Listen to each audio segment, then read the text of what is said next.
ಒಮ್ಮೆ ಪಾರ್ವತಿದೇವಿ ಪರಮೇಶ್ವರನನ್ನು ಕರೆದು ಕೇಳುತ್ತಾಳೆ, ಸ್ವಾಮಿ, ವಿಷ್ಣು ಸಹಸ್ರನಾಮವನ್ನು ಜಪಿಸುವುದು ತುಂಬಾ ಕಷ್ಟ. ಅದಕ್ಕೆ ಸರಳವಾದ ಮಾರ್ಗ ಏನಾದರೂ ಇದೆಯಾ? ಆಗ ಶಿವನು ಹೇಳುತ್ತಾನೆ, ರಾಮ ರಾಮೇತಿ ರಾಮೇತಿ ರಮೇ ರಾಮೇ ಮನೋರಮೆ ಸಹಸ್ರನಾಮ ತತ್ತುಲ್ಯಂ ರಾಮನಾಮ ವರಾನನೆ. ಅಂದರೆ ರಾಮನಾಮವನ್ನು ಜಪಿಸುವುದು ವಿಷ್ಣು ಸಹಸ್ರನಾಮದ ಫಲಕ್ಕೆ ಸಮಾನ. ಶಿವನೇ ರಾಮನಾಮದ ಮಹಿಮೆ ಹೇಳಿದರೆ ಆ ರಾಮನ ಮಹಿಮೆ ಎಷ್ಟು ಅಪಾರವಾಗಿರಬಹುದು. ಗೋವಾ ಅಂದರೆ ಬೀಚ್ ಪಾರ್ಟಿ ಅಂತ ಅಂದ್ಕೊಳ್ತೀರಾ? ಆದರೆ ಗೋವಾನಲ್ಲಿ ನಮ್ಮ ಹಿಂದೂ ಧರ್ಮದ ಮಹಿಮೆಯನ್ನು ತೋರಿಸುವ 77 ಅಡಿ ಎತ್ತರದ ಶ್ರೀರಾಮನ ಭವ್ಯ ಪ್ರತಿಮೆ ಇದೆ.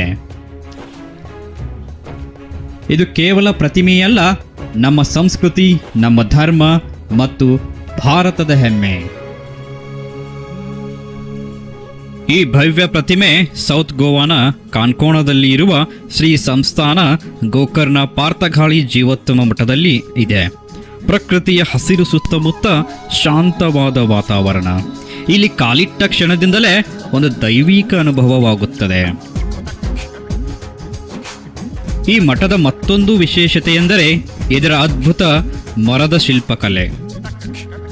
ಇಲ್ಲಿ ನೀವು ನೋಡಬಹುದು ಸೂಕ್ಷ್ಮವಾಗಿ ಕೆತ್ತಿದ ಮರದ ಕಂಬಗಳು, ಅಲಂಕೃತ ಬಾಗಿಲುಗಳು ಮತ್ತು ಸುಂದರವಾದ ಮೇಲ್ಛಾವಣಿ.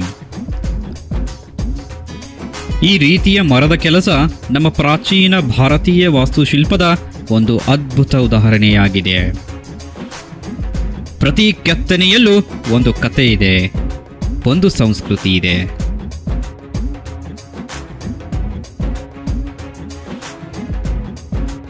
ಈ ಮಠದ ಇತಿಹಾಸ ಸುಮಾರು 500 ವರ್ಷಗಳಷ್ಟು ಹಳೆಯದು. ಇದು ವೈಷ್ಣವ ಸಂಪ್ರದಾಯದ ಪ್ರಮುಖ ಕೇಂದ್ರವಾಗಿದ್ದು ಅನೇಕ ಪೀಳಿಗೆಯಿಂದ ಧರ್ಮವನ್ನು ಉಳಿಸಿಕೊಂಡು ಬಂದಿದೆ. ಪೋರ್ಚುಗೀಸ್ ಆಳ್ವಿಕೆಯ ಸಮಯದಲ್ಲಿ ಹಿಂದೂ ಧರ್ಮಕ್ಕೆ ಅನೇಕ ಸವಾಲುಗಳು ಎದುರಾದವು.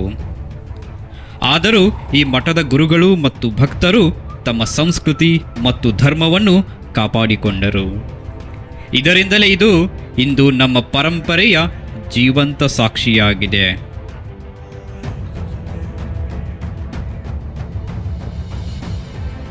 ಪ್ರತಿಮೆ ವಿವರ ಮತ್ತು ಉದ್ಘಾಟನೆ. ಈ 77 ಅಡಿ ಎತ್ತರದ ಶ್ರೀರಾಮ ಪ್ರತಿಮೆಯನ್ನು ಪ್ರಸಿದ್ಧ ಶಿಲ್ಪಿ ರಾಮ್ ಸುತಾರ್ ವಿನ್ಯಾಸ ಮಾಡಿದ್ದಾರೆ. ಇವರು ಸ್ಟ್ಯಾಚ್ಯೂ ಆಫ್ ಯುನಿಟಿ ಕೂಡ ನಿರ್ಮಿಸಿದ್ದಾರೆ. ಈ ಪ್ರತಿಮೆಯನ್ನು 2025ರಲ್ಲಿ ಭಾರತದ ಪ್ರಧಾನಮಂತ್ರಿ ಶ್ರೀ ನರೇಂದ್ರ ಮೋದಿಯವರು ಅದ್ಭುತವಾಗಿ ಅನಾವರಣ ಮಾಡಿದರು. ಮಠದ 550 ವರ್ಷದ ಸಂಭ್ರಮದ ಪ್ರಮುಖ ಭಾಗವಾಗಿತ್ತು.